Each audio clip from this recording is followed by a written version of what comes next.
할렐루야. 우리 서로 인사하실까요? 제 이름으로 축복하고 환영합니다. 잘 오셨습니다. 우리 속담에 그런 말이 있습니다. 가지 많은 나무에 바람 잘 날이 없다. 그런 속담이 있습니다. 아무래도 나무가 크고 가지가 많으면 바람을 많이 만나게 마련이죠. 이 속담이 어디에서 시작되는지 잘 모르지만 오늘 본문의 말씀을 비추어 볼 때에 복잡한 가정에 자녀들이 많은 경우에 마음 편할 날이 없다는 그런 의미가 있습니다. 여기 하나님 말씀 성경에 보면 본래 아내 외에 첩을 둔 이야기들이 여기저기 여러 곳에 기록이 되어 있습니다. 그런 제도로 인해서 고통스러운 결과도 많이 기록이 되어 있습니다.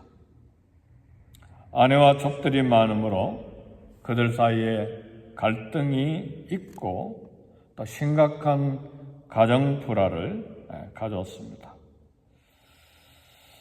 아버지는 하나고 모친은 여럿이어서 그들이 낳은 많은 자녀들이 혈육 싸움을 하는 것들을 볼 때에 결국은 아내 외에 첩을 얻는 제도가 성경적인 결혼이 아닌 것을 가르쳐 줍니다. 오늘 본문에는 다윗이 그 유명한 다윗임에도 불구하고 많은 아내를 두어서 많은 아들들이 기록이 되어 있는데 오늘 본문에 보니까 아내가 9이 넘는 것 같아요.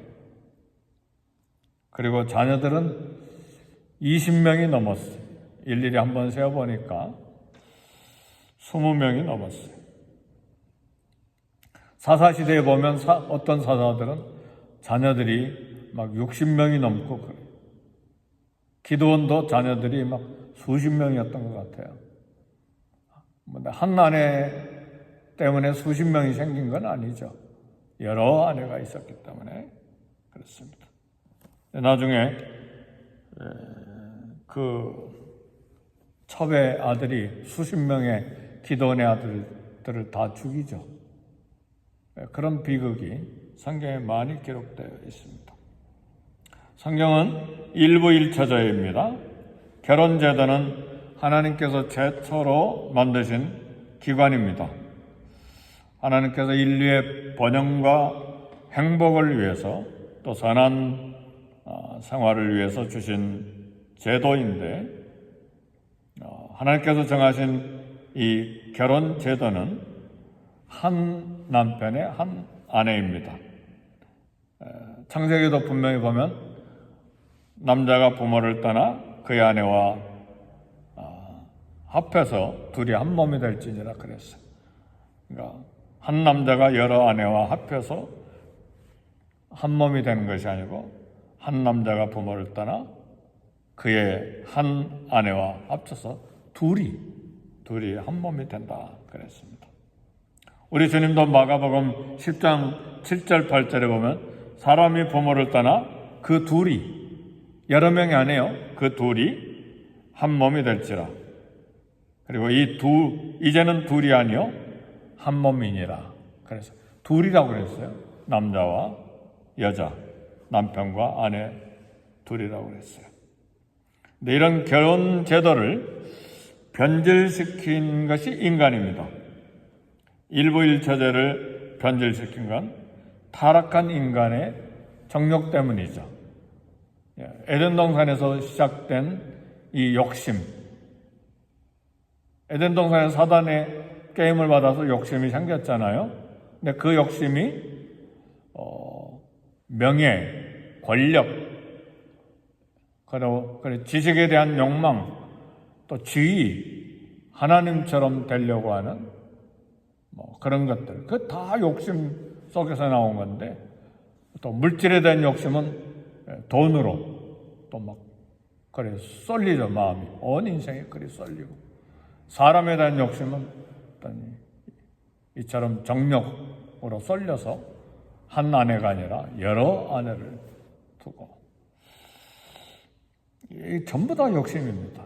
욕심. 사단이 가져다주는 욕심이고, 우리 타락한 인성의 본성의 죄가 생각이 나서 이 욕심, 저 욕심. 지금 전쟁이 일어난 건 명예에 대한 과다한 욕심, 땅에 대한 욕심 때문에 벌써 수십만 명이 죽었잖아요. 그렇죠?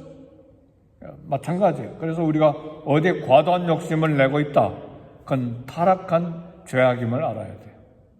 어떤 것이든 하나님에 대한 사랑과 열정과 순종 외에 욕심내는 건 아무리 명예, 아무리 지식, 아무리 사람에 대한 선한 욕심을 가진 것이라도 욕심내버리면 시기하고 질투하고 그러잖아요. 성경에 무수히 기록된 내용들이에요. 왕이 되고자 하는 욕심 때문에 아버지 죽이고, 다윗의 아들 중에 그런 아들이 생겼잖아요. 권력에 대한 욕심, 돈에 대한 욕심 때문에 막 다른 사람 밟고 그러잖아요. 부정한 방법 취하고, 하나님 말씀인데도 불구하고 자꾸 합리화하죠. 이건 먹을 것인데 하나님 봐주시겠지 하고 막 욕심을 내는 거예요. 하나님 뜻 아닌 것 따라서 사는 것이죠. 이것이 결국은 범죄한 인간, 타락한 인성의 그런 인간의 정욕 때문인 것이죠. 그래서 결국은 어디까지 갔느냐? 이 정욕이 남색하는 데까지 갔어요. 남색은 남자끼리 성적인 관계를 갖는 것을 말합니다. 소돔성의 대표적인 죄악이죠. 사사시대 때도 베냐민 지파에서 한 레인이 그 지방에 가서 잠을 자니까 막 남색하러 왔다가 그 첩을 그냥 융간해버리잖아, 밤새도록.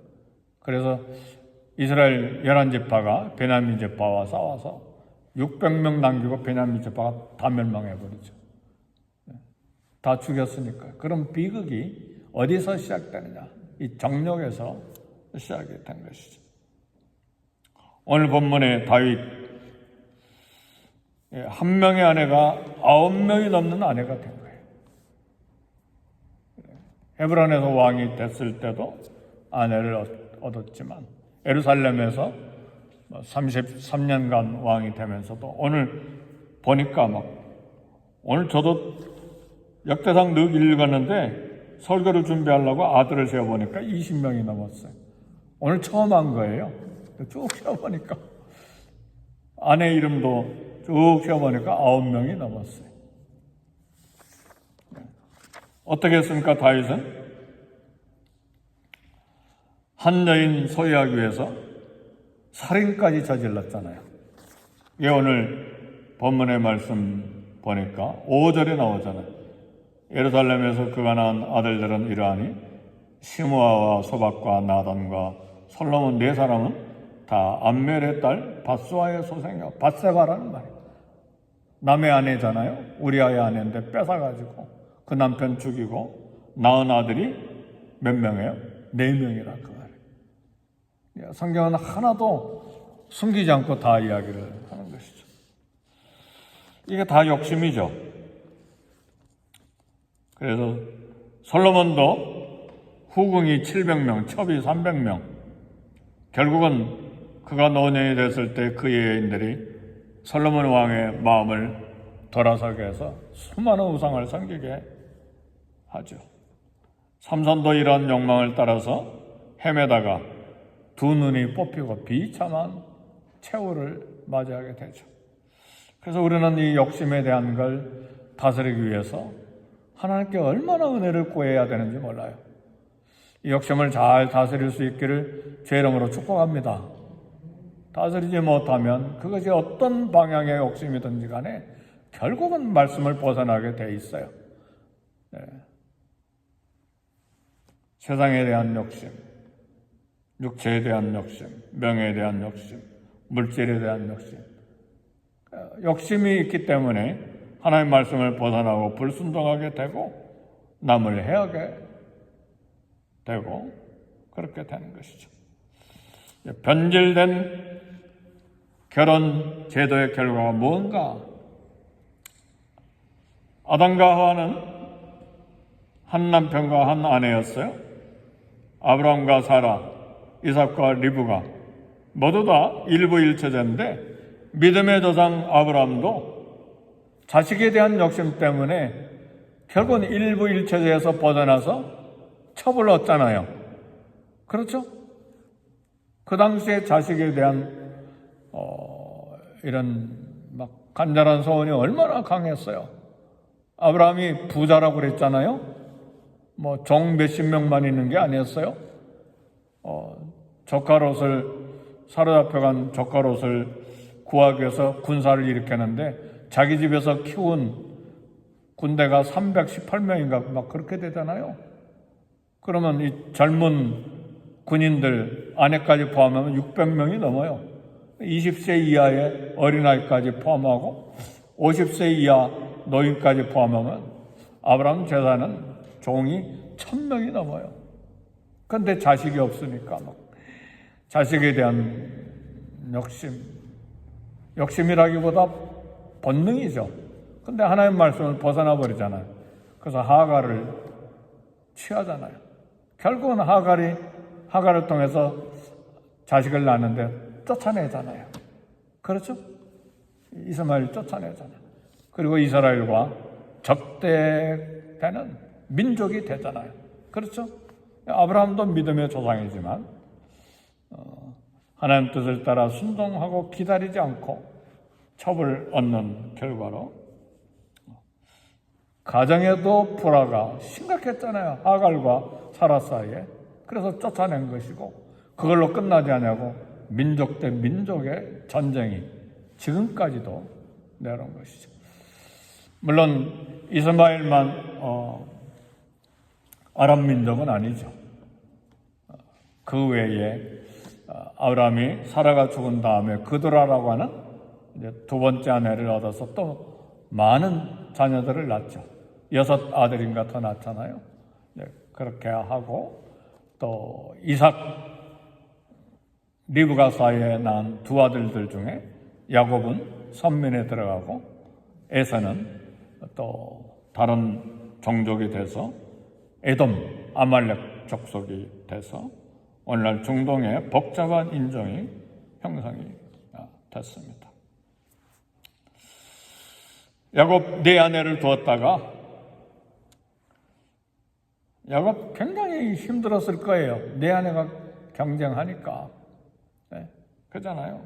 그래서 첫 번째 아내가 레아가 아들을 낳고 막 자기 남편의 사랑을 다 뺏겨버렸다가 레아가 아들을 낳으니까 막 너무 기뻐가지고 막 보라 아들이라 그래가지고 이름을 르우벤이라 지었어. 르우벤. 베는 아들이라는 말이고 라는 보다는 말이야. 보라 아들이라. 그리고 또 두 번째 아들을 낳거나 막 하나님 내 기도를 들으셨다. 그리고 막 샤마라고 하는 시몬 아들 이름을 짓잖아요.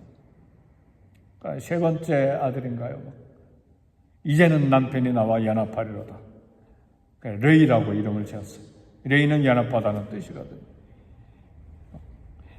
네 번째 아들을 낳고는 이야 자기 경쟁자 라헬입니까? 아들 하나도 못 낳고 있을 때 또 네 번째 아들 낳으니까 하나님을 찬송하리로다. 유다라고 하는 이름을 지었잖아요. 이게 이름을 지은 것도요. 그 두 여인 간의 심각한 이 남편 하나를 두고 싸우는 경쟁 속에서 아들들의 이름을 다 지은 거예요. 그러다가 이제 라헬도 아들을 낳잖아요. 요셉과 베냐민을 낳는데 레아가 또 자식을 더 낳아야 그 당시에는 자식이 많아야 노동력이고 군사력이니까 자기 몸종을 주잖아요. 자식 낳게. 라헬도 언니가 자기 몸종 남편에게 줬어? 그럼 나도 몸종 줘야지. 서로 막 경쟁하느라고 막 지고 볶고 싸우느라고. 야곱은 몸 하나 가지고 막 몸이 갈기갈기 찢어지는 거예요. 그 성경쭉 읽어보면 막 남편이 일하고 야곱이 하루 종일 일하고 들어오는데 막 경쟁하잖아요. 자기 침실로 데려가려고. 그잖아요. 그게 안 보여요? 창세기 읽어보면 그러잖아요. 라헬이 나가서 막 내가 당신 오늘 막 합한 채 가지고 당신 샀으니까 내게로 돌아라 막 그러잖아요. 그냥 읽으세요 성경? 이게 보통 일이 아니에요 그게. 그리고 아들들이 12명이 되는데 배다른 아들들끼리 얼마나 경쟁합니까? 그래서 요셉을 팔아먹어버린 거예요. 그 긴장 속에서. 네. 사랑하는 성도 여러분, 다윗이 많은 아내 첩을 뒀다가 자식 간의 살인사건이 일어나잖아요. 네. 그리고 결국은 왕궁에서 다윗도 쫓겨나기도 하고. 그래서 순수하고 깨끗한 성경적인 결혼이 가정의 건강, 사회의 건강, 번영을 이룹니다. 그래서 히브리서 13장 4절에 보니까 모든 사람은 혼인을 귀히 여기고 침소를 더럽히지 않게 하라 그랬어요. 혼인을 소중하게 여기고 침소, 침대를 더럽히지 않게 하라 그랬어요. 그 당시에 왜 히브리서에 이런 말씀이 기록이 되어 있어요? 그러지 못하기 때문에. 크리스찬의 삶 가운데도 그러지 못한 일들이 빈번했기 때문에. 그 당시에 이방신들이 다 이방신전에서 제사 드리는 방법이 신전에 있는 여사제들과 성적인 관계를 갖는 것으로 제사를 드렸기 때문에 이 많은 문명들이 참 그런 윤리적 도덕적인 부분에 심각한 문제들을 가지고 있죠. 여기 중남미의 마야 문명, 잉카 문명, 아즈텍 문명, 여러 가지 문명들이 있잖아요. 왜 완전히 소멸되어 버렸을까? 문서 하나도 남기지 않고. 저는 추측을 해보는 거예요. 스페인 사람들이 와서 멸망시킨 것도 있지만 왜 막 흔적도 없이 문서 하나 남기지도 않고 다 없어져 버렸을까? 에베소는 왜 그 거대한 로마의 네 번째, 다섯 번째 되는 거대한 도시가 완전히 돌무더기만 남아버렸을까? 에베소도 아데미 여신을 섬기는 이라고 온 도시가 전 세계에 영향력을 미치는데 그런 걸 생각할 때 하나님이 아예 막 도시 전체를, 인종 자체를 다 없애버린 거 아닌가? 그래서 소돔 고모라성 그 유명하잖아요. 남색으로 유명하잖아요. 천사 2명이 방문하니까 막 동네 사람들이 다 몰렸잖아요. 우리가 그와 상관하리라 우리말에는 상관하리라 그렇게 번역이 됐지만 영어 성경에 보면 호모섹스로 나와 있어요. 우리가 호모섹스하리라. 그러니까 소돔 고모라도 그냥 없어져 버린 거죠. 유황불이 떨어졌어요. 하나님께서 최후의 심판도 하시지만 중간중간에 이처럼 노아 홍수로 멸망시키고 소돔 고모라 멸망시키시고 에베소 도시 완전히 멸망시키고 또 마야 문명, 잉카 문명, 아즈텍 문명 멸망시키시고 최후의 심판의 모든 모습을 부분적으로 보여주신 것이죠. 그래서 베드로후서에 보면 하나님의 심판, 홍수 심판, 노아 심판, 노아의 홍수 심판, 소돔 고모라 심판, 그 다음에 마지막 중요한 말씀을 해요. 베드로후서에서 하늘이 막 녹는다고 그래서 땅이 체질이 불에 녹는다고 그랬어. 사도 베드로가 그런 계시의 말씀을 베드로후서에서 합니다. 우리는 하나님의 심판을 생각하고 우리에게도 끊임없는 욕망이 있잖아요.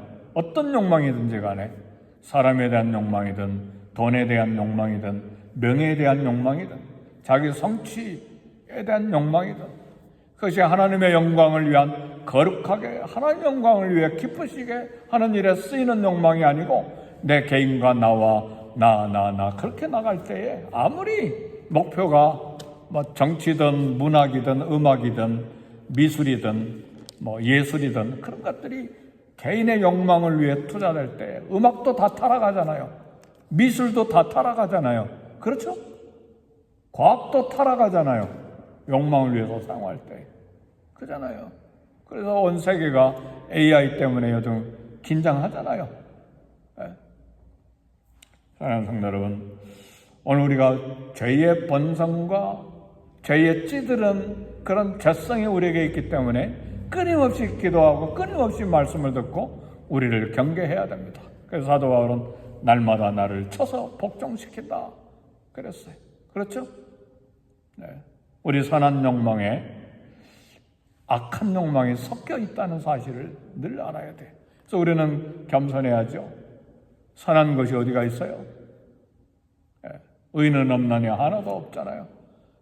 만물보다 심히 부패한 게 거짓되고 부패한 게 사람의 마음이라 이미 에레미야서에서 이야기를 했잖아요.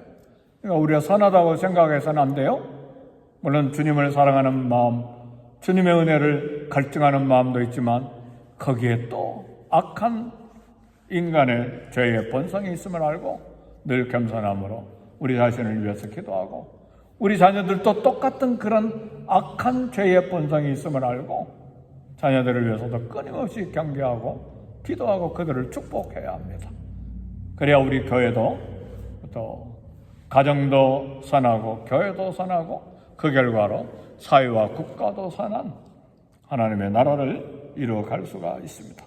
그러나 너무 두려워하지 말고 너무 절망하지 말고 세상에서 너희가 환난을 당하나 담대하라 내가 세상을 이겼노라. 볼지어다 세상 끝날까지 내가 너희와 항상 함께 있으리라. 그리고 성령께서 우리 안에 아예 계셔 옆에 계시는 것이 아니고 아예 성령이 우리 안에 계셔서 우리와 사십니다. 아멘 할렐루야. 이 거대한 축복이 예수 그리스도의 십자가 이후에 우리에게 주어진 은혜입니다. 성령의 능력을 힘입어서 이 땅을 믿음으로 말씀으로 순종으로 살아가는 저와 여러분이 되시기를 주의 이름으로 축복합니다. 다 같이 기도하겠습니다.